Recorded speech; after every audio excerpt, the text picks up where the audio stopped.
there it is, the music. Berkshire Hathaway bi-weekly podcast. Welcome to the new year. It's 2021. How about that? Should be off today, but you know what? Being the realty expert he is, John Brodeen. And I tell you what, the dude's a stud. He wanted to come in today on New Year's Day. He is your realty expert. It's John Brodeen with Berkshire Hathaway. How are you, John? Good. And you? I'm doing good. Did you go out and party hard last night? No, I did not. You know, we talked on Wednesday, and we both pretty much agreed we weren't going to do that. Yeah, maybe when I was younger, but I find more value in you know, it's no fun going to work in the morning not feeling well. Yeah. And nobody wants to do that. Yeah. I'll tell you what, some of the things we want to talk about today, how about important criteria when you're looking at investment properties? Yeah. You know, right now with the interest rates being down, there are a few people out there might have some extra cash rolling around or, you know, and they're looking at buying a rental property. Yeah. Now, what are some of the things you need to know if you're going to buy some rental property? So we'll cover a couple of things that are going to be really obvious for people, and then we're going to cover a couple of things that most people don't think to look at. Okay. That make a really big difference. So obviously the first thing that you're going to look at is what does it rent out for? This is going to be able to determine how much you're going to be able to pay for it, because you need to look at the rents, and then and you need to look at what your payment's going to be, and you need to have positive cash flow. Sure. If you're buying a rental. Yeah, you don't want to just break even. No, you don't want to just break even, because just breaking even really isn't breaking even. Sure. Because eventually you're going to have a furnace that goes out. You're going to have a roof that needs to be replaced. If you own a place for 15 years, you're going to have expenses. Right. No to it. Every time a tenant moves out and you have to get the property ready for the next tenant, you're going to have expenses. Okay. So rents are the number one most important thing. Other important factors are the length of the leases that are in place. Are those tenants month to month? Could they pick up and leave right away? Or are they in a year or 2 year lease? Obviously, the longer leases are going to be more beneficial, unless for some reason you think that those rents are below market value and you think there's potential to raise them.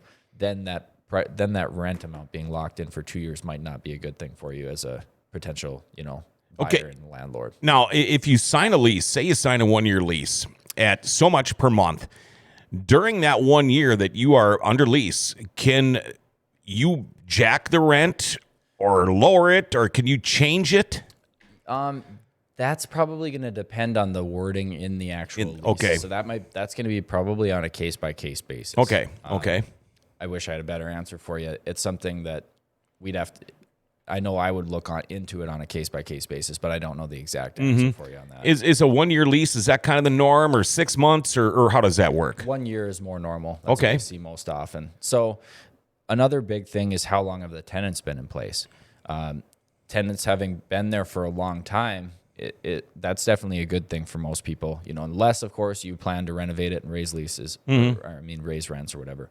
But if we're basing it off of the rents that are currently there, if they've been there for a long time, that's a really good sign. Yeah. It means they're probably long-term tenants. Like we talked about earlier, more turnover means more money that you have to spend. Sure, and you've never had to kick them out or anything, so they must be good tenants. So they must be good tenants. Okay. Exactly. This is huge, and tons of people don't look at this. This should be probably one of the first things you ask about. Who pays the utilities? Right. A lot of times these small multifamily properties, when they have a boiler heat system, there's no way to separate that amongst the units in the property. So the owner will have to pay it, or else somehow like condo it back to the tenants.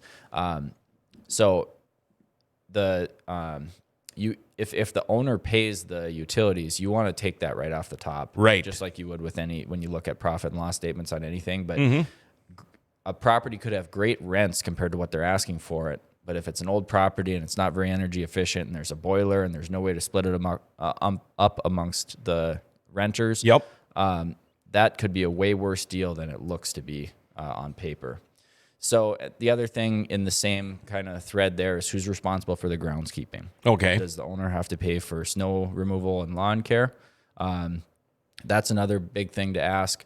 And are there going to be big deferred maintenance expenses? Does it need a new roof? Does it need a new heating system? Does it need new siding? Does it need new windows? You gotta, if it does need these things, you need to really add that into the price when you're looking at And it's almost worse than if it had already been done in some ways, because you've got to come out of pocket for that unless you line something up with, a bank loan or line of credit or something like that. But it's not going to, let's say the seller just put new windows in and a new roof on and new siding.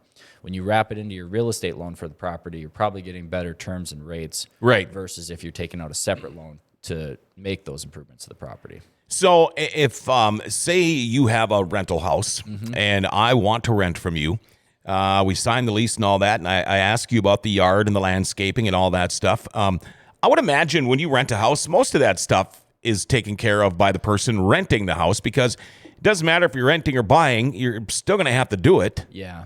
And I would imagine that'd be kind of a rare thing where the owner of the rental property says, oh, we'll take care of all that for you. For a single family house, yes, you're right. Duplex, it's a little more up in the air. Sure. Fourplex, it seems like almost always the owner is responsible for it. Okay. So that's what I found over the years. Okay, say now, again, just, we're just saying this. I'm renting from you, and you agree, man, there's some rooms in here that need to be painted and all that kind of stuff. Do you ever work out a deal with the people renting from you to say, well, look, I'll knock off $100 off your rent or whatever. If you paint, I'll bring you the paint, I'll bring you the supplies. You do the painting and all that stuff, and we can work something out? Or would you rather hire professionally and pay the extra money maybe to have them come and do it? Yeah, I'd rather hire professionally and pay the extra, because then you have control over the job that gets done. It just gets a lot more messy when you licensed and bonded. Say they do like I did. I kicked over a full gallon of stain on my carpet here about a month ago. Exactly. And so if the renter is doing it themselves and something like that happens, well, then all of a sudden they call you up and go, oh, by the way, John, we need new carpet in that room too. Yeah. So I see what you mean there. They're not going to pay for that. And I think part of being a good landlord is keeping those relationships really clear, if that makes sense. And, you don't want to kind of cloud that relationship and try to turn it into something that it's not. And just keep the relationship and the expectations clear of one another. And the more simple you can keep that, the better. I prefer to hire professionals for all that kind of stuff. Okay, and now another one I see when it comes to rental properties, you will see no smoking, no pets or pets allowed. What are your thoughts? I mean, it seems like less and less people are smoking, but it seems like more and more people are getting pets. Yeah. What are your thoughts if I was to rent from you and say I have a pretty big dog? So, like on my rental properties, my pet policy is $300 a month, $300 one time, non-refundable per pet, maximum of 2 pets, and then $30 per month per pet in addition to the rent. That's kind of my break-even point, where that covers the extra damage and extra expenses that there might be an accident now and then. Yep. I've had to rip out carpets plenty of times due to pets. Extra wear and tear on trim. Different stuff, odor takes, you have to do a little bit different. You have to usually pay for like a higher level of carpet cleaning to help get the odor out, if you are able to get it out of the carpets. A lot of times repainting. There's going to be more wear and tear, but I'm happy. Like my own rental, I know it's not about me, but my own rental properties are great for people who have pets, so that I do allow them, but just make sure that the extra costs are going to be covered. And would you rather have somebody, a cat person or a dog person, rent from you? Well, because I own both. Yeah. And they both have accidents now and then, but you got to deal with cats, litter boxes, and all that stuff too. Yeah, I'd probably prefer like smaller dogs, because not that I can pick and choose, but if it were in a perfect world, I'd choose smaller dogs, just because I personally am allergic to cats. I know a lot of more people are allergic to cats, so you might have issues with that cat dander being in the in the carpets, and causing issues for your future tenants, even in like air ducts and that sort of thing. If it's an allergy issue, the cleaning expenses are going to be really, really high. Absolutely. Yeah. What about smoking? Would you allow a smoker to rent from you? I'd allow a smoker to rent from me, but can't smoke in the house. Right. Or in the garage. Okay. So that's outlined in my lease. It's something that's grounds for eviction if somebody's smoking in your property, because that's That's one of those things where it's really hard to get Yeah. the damage. That just sucks. It just soaks into everything, that cigarette smoke. It's funny because I was a 3-pack a day guy for 20 years. Oh, yeah. I quit. So I haven't had a cigarette now in a long, long, long time. But Okay. I don't mind if somebody has one in my house. I guess I kind of do, but I put myself in their shoes and I've been there. But, the norm is to step outside Yeah. and have a cigarette. I've got a roof over my front deck so you can step outside the door. Even if it's snowing out or raining out, you're not going to get wet. But, yeah, and that's the nice thing. But do you ever go back to the place after a renter is gone? Because you can tell right away. Yeah. That they smoked. Did they ever lie to you about that stuff? And, I'm not a smoker. But then you go in after they leave and it's like, oh, yeah, you were. I've had it happen where a renter's smoked in the garage of one of my properties before and stunk it up, and I found, it was, they didn't really make an attempt to hide it. And, that's a part of the lease as well. So Okay. It's a situation where the most you can do is take the deposit, but there's a lot of times where even their deposit isn't going to cover the cost to get the smell out. And even for people who own homes, owners or renters, even if you own it, I wouldn't recommend smoking in the house just because it's going to make it much, much harder to sell your home. It's so rare we run into a house where the owner has like smoked in there for years where you can actually smell it. Most people just don't do that Right. anymore, it seems like. Right. Yeah. And I do know a lot of smokers that will not smoke in their own home. Yeah. They step Same here. outside. I know a lot of them too. Or some people have like maybe a screened-in porch or something like that, or Would that be different then? Would you consider that, like if you had an all-season porch or all screened-in porch? Because I got a something like that at my house too, and yeah, I wouldn't even care if they did it out there. Yeah, usually something, a fresh coat of paint, and like if there's that outdoor carpeting and they're replacing that, you could probably get rid of that odor, cheaper than if you allow them in the house. Now, again, I'm going to keep using you and I as a scenario here in our example. Say I'm renting a house from you. Do you take care of the yard and the driveway and the sidewalks, or is that up to the person renting? So like we said, mine are all, I've got a single family and a duplex. So the tenants take care of the groundskeeping on both of mine. It's usually once we get into like fourplexes that we see it being a lot more common, because the fourplex looks a lot more like your standard apartment building, Right. small apartment building. When you're talking about like my duplex looks like just a house, with a yard, and one tenant has access to the front yard, the other tenant has access to the backyard. They each take care of their. Okay, so they each have. I was going to say, if you share a driveway, and if you're always going to find And this somebody one's that. separate for Okay. driveways too. So Yeah, it's a because perfect setup. I've seen where you have one, and maybe the neighbors don't like each other, so you're going to see one side of the driveway shoveled. And that never looks had pretty it- silly. I've never had anything that petty. I've luckily I haven't had issues where tenants in the same building don't like each other. But I could see that getting pretty messy. You have to turn into Jerry Springer, I guess. Yeah. That's not part of the job description for a landlord. And say we're talking about a duplex, the people that are on the one side, the other side you're trying to rent out, and do you kind of almost interview these people because you probably know a little bit, more about who's living there now, just to make sure that it's not like water and oil, or so there maybe obvious. Sometimes it's obvious that you see somebody wants to rent from you, and you could just think to yourself, "There's no way these people are going to get along." Yeah, in my situation, they don't really need to have much interaction. They use the same exterior door, but otherwise they wouldn't even cross paths. So it'd be a lot different if like it was a situation where you're renting rooms individually or something like that. But in my case, it's there's set rules about noise, and that's really probably the only thing that could start issues. And so it's either they're breaking the rules or they're not.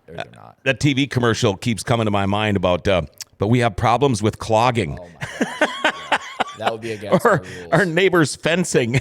Yeah, those are funny ones. Or the ants. Yeah, I love those commercials.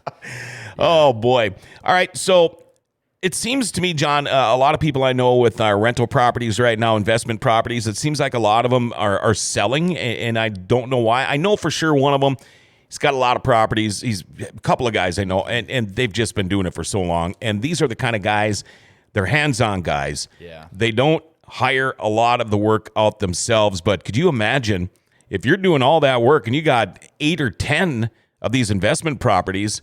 But is the market good right now for investment properties? Are there a lot of them out there? There are quite a few on the market right now. So in the residential sales market right now, it's very low inventory in comparison to the number of homes that are selling. In the small multifamily rental market, like rental property market, there is actually kind of a lot of inventory out there on the market. I'm not sure if it's maybe uncertainty with the economy, people worrying about tenants not being able to pay rent due to COVID. But yeah, there are quite a few, like single or small multifamilies like duplexes and fourplexes. But I just listed a duplex last week, and we got it sold within the first week on market. Okay. So they are still selling if you are. And is this a myth or not? A lot of people think, oh, this guy's got a bunch of rental properties. Slumlord, they're all just crappy houses. But that's not the case. There's all different varieties of real estate investors for sure. There's certain people who only buy, decent mid-range houses to rent out. There are, people who have a bunch of dumpy, small, or small multifamily units that are houses that are converted that are done poorly. There's all sorts of different. And you're gonna the rental cost will reflect on that. I mean, you might have a little kind of a small old house compared to a nice duplex. Of course, you're gonna notice a difference on what you pay for rent. And part of that is like those guys you were mentioning, the people they've got a high tolerance for hassle probably. Yeah. That was probably part of their business model. They'll take the stuff that's high hassle, that needs a lot of repairing and needs a lot of hand holding, and low rents are naturally going to bring about more hassle. And they're okay with that. And so they're probably going to have more lower end, units versus the type of person who wants minimal hassle. They're going to pick higher end units. They might even own like commercial property that rents out to, a big, franchise, like own the building that Burger King rents from or something like that. That's like the, very, very low maintenance. Or owning a large apartment building that they hire out management. Hiring out management's always going to be something that's going to decrease your hassle. And so for the person who wants minimal hassle, minimal involvement, and make sure everything gets done right, hiring a good property manager, is one of those things. Like if your friend were to, instead of getting out of the business, decide to put them all, under management, that'd be a nice way for them to kind of retire and keep the income coming in. But they could cash out all at once too if it's all. And I don't like to talk politics, but do you think there's uncertainty with some of these people not knowing what's going on with the election, not knowing if taxes are going to change a lot, or have you not heard anything like that? I wouldn't. I think people would be maybe more concerned with like eviction moratoriums and that sort of thing. That's probably going to affect them a lot more directly. Okay. Where if it's a situation where that gets extended, I think it was extended through January 31st. I don't know all the details of it exactly, but that's something that directly affects landlords. So what happens then? Say they have this exemption, so they don't get kicked out. They still have to pay this back eventually, though, don't they? Or does the landlord just stuck? Again, something I should have studied up a little bit. I don't know exactly how it works. You haven't been in that predicament, though. I have not been in that that's good. predicament, and I don't know anybody that has been. Our economy's still doing all right up here, which is good. And you don't want to ever see anybody get evicted, especially because of something like this pandemic. Yeah. But if they're going to put, in my mind, if they're going to put, eviction deferments or deferrals or whatever they're calling them, they should put some aid in as well for landlords. Because right. They want landlords to kind of take the brunt of the bill, and it's the landlords might be struggling as well because most landlords, there might be some landlords that are super rich and own all their properties free and clear, but most landlords that I know are they've got loans to pay on their property. Sure. So they've got bills that are due each month. And if there's no rent coming in, they're paying it out of their own pocket, you know? So yeah, I would have to know a little bit more about all the rules of the situation before I could really comment on it in an educated way. All right. John Brodeen, realty expert from Berkshire Hathaway. How does somebody get a hold of you if they want to use your services? Yeah, they can reach out to me. Cell phone 701-213-5428. Well, I tell you what, when you come back, maybe we could chat about how the year 2020 all went for you. Yes, I'm putting together all the data, and I'll have a big video that goes out, and I'll come on here and talk about it, and we'll talk all about what happened in 2020. There'll be a lot to talk about. Happy New Year, man. Yes, you too. And hope 2021's a little better than last year. Yeah, I think it will be. All right. Well, there you go. That's your realty expert, John Brodeen. He's a realty expert at Berkshire Hathaway. And that's your bi-weekly podcast from Berkshire Hathaway and everybody from the company. A big family over there, the team. They wish all of you a happy New Year. And I guess we'll catch you all on Monday. Have yourself a great weekend, everybody.